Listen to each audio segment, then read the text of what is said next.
Welcome to Not Milk Never Milk. Subscribe if you're lactose intolerant.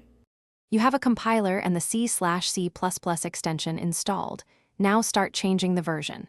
First, open the project folder in VS Code and create a vscode folder if missing.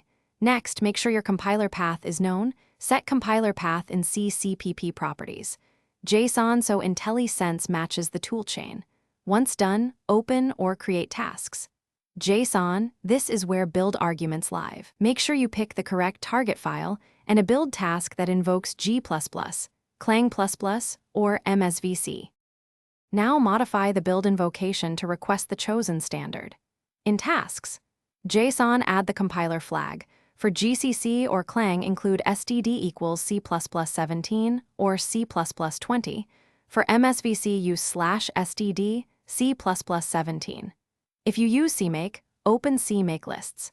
TXT and set CMake CXX standard to your desired number. Then run configure or reconfigure so the generator emits the right flags.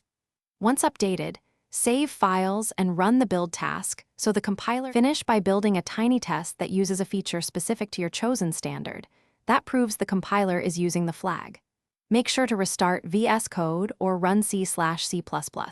Reset IntelliSense database so editor analysis picks up the change. If you still see older behavior, clear your CMake cache or regenerate your build system. Ensure tasks.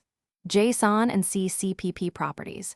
JSON point at the same compiler. Tip: if errors persist, check you edited the workspace level files, not a different folder.